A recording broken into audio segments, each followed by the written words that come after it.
Mahigit 300 taon mula nang sakupin ng mga Kastilang, konkistador at misyonaryong Katoliko ang Pilipinas. Nagmistulang mga batas ang kanilang mga salita na sinusunod sa buong kapuluan. Ang sinumang sumuway ay malupit na pinapahirapan at brutal na pinapatay. Hanggang may isang tao na nagtaguyod at pinamunuan ang isang katipunan at buong tapang ay pinaglaban ang karapatan ng mga mamamayang Pilipino sa kanilang bansang sinilangan.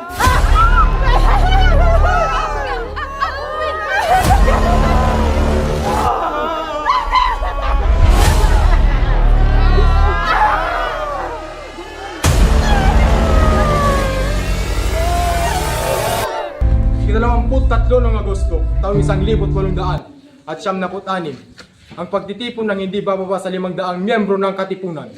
Ang pagpunit sa sedula sa hudyat ni Andres Bonifacio. Ang pagsisimula ng madugong himagsikan. Kalye Bioterio sa Intramuros. Nagmamakaawa at nakaluhod ang isang Indio sa isang sundalong Espanyol sa kadahilan ng humihingi ito ng pagkain at gamot para sa kanyang mga kasamang may sakit at gutom na. Maawa na po kayo sa amin. Naway ibigay nyo na ang aming kalingan, gamot at pagkain upang manumbalik ang kalakasan ng aming mga kasamahan at gumaling sila sa mga kanilang sakit. Blasphemia, Indio! Isa kang walang kwentang nilalang! Sinampal ng Espanyol ang Indio at ito'y bumagsak sa lupa. Pagkatapos ng nangyari, naglakad na lamang ito na umiiyak na tila walang nangyari at nasaksihan itong maraming Pilipino, isa na si Andres Bonifacio. Hindi ko na makikmura ang kalapastangan ng ginawa ng mga Espanyol sa aking mga kapwa Pilipino. Kumukulo na ang dugong Pilipinong nananalatay sa aking katawan. Kailangan maiwasan na ito. Magaganap na ngayon ng unang pagpupulong ng mga pinuno sa Katipunan. Kung sa paghahandang ito ay makakamit na natin ang minimiting kapayapaan, handa akong magbuwis ng buhay. Para sa bayan!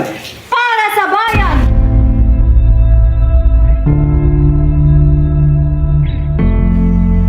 Agosto 22, 1876 sa bahay ni Apolonio Samson sa Balintawak. Pagpupulong upang bumuo ng samahang lumaban sa mga Espanyol.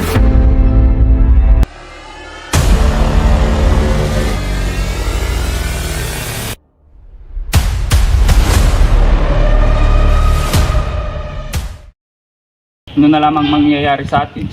At ang ating kaibigan si Jose Rizal kung siya'y nadakip at kinulong na. Papaano na lamang ang mga sumusunod na samahan nito? Ha? Ano pa nga bang aasahan nating mangyari? Dadakpin din ng mga Espanyol ang mga sumusuporta sa Nilunsad ni Rizal. Nakakaawa naman tayong mga Pilipino sa ating sariling bayan. Tayo mismo siyang nagiging alipin. Ang mapayapang pagbabago na inilulunsad ni Rizal ay nalulugmok na sa putikan.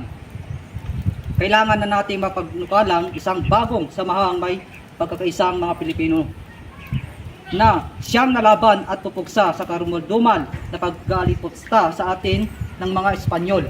Kailangan na natin ng paghimagsikan. Kung gayon, ano ang iyong nais mangyari, Andres? Magtatatag tayo ng samahang walang kinakatakutan kahit kamatayan para sa ating bayan. Samahang malakas at makabayan dahil tayo ang kataas-taasang, kagalang-galangang katipunan ng mga anak ng bayan.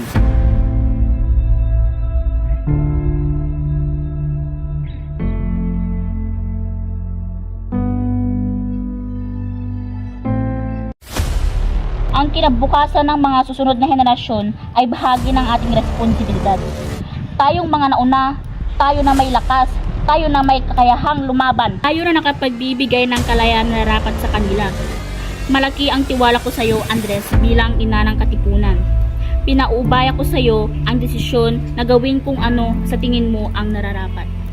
Kayo'y makakaasa at hindi mabibigo. Gagawin ko ang lahat ng aking makakaya upang pamunuan ang katipunan ito.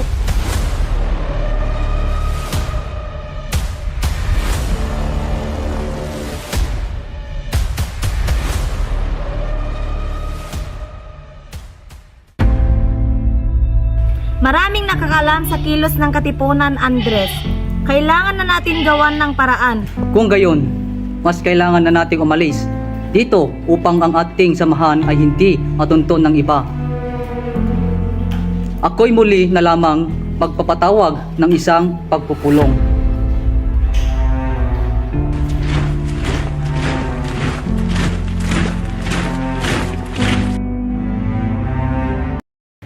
Lahat ng pinuno ay narito upang magbigay ng mahalagang desisyon tungkol sa pag-aalsa laban sa Espanya.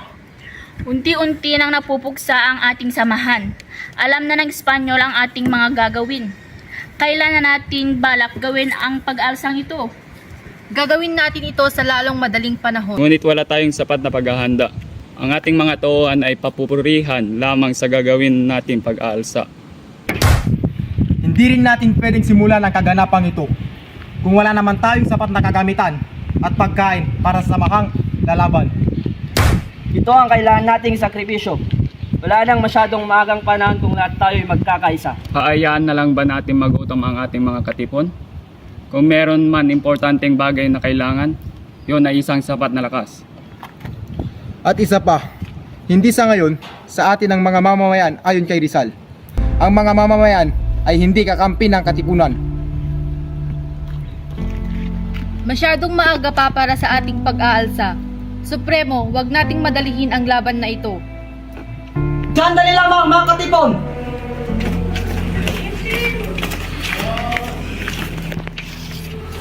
Mga magigiting na anak ng bayan, dumating na ang panahon. Alalahanin niyo ang ating mga kapatid na binaril sa buong bayan. Ito na ang panahon upang tayo'y magdesisyon kung anong dapat gawin. Kung babalik tayo doon ngayon, tayo'y kapatayin ng mga Espanyol.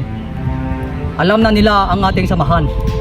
Ang putok ng kanilang baril ay nakatutok na sa ating mga katawan. Kung hindi natin simulan ngayon ang pag-aalsa, kailan pa ang mga Espanyol pa rin ay papatay sa atin. Kinakailangan na nating magdesisyon ngayon. Ano ang inyong mga desisyon? Lalaban tayo! Lalaban! Lalaban! Lumaban! Lalaban! Lalaban!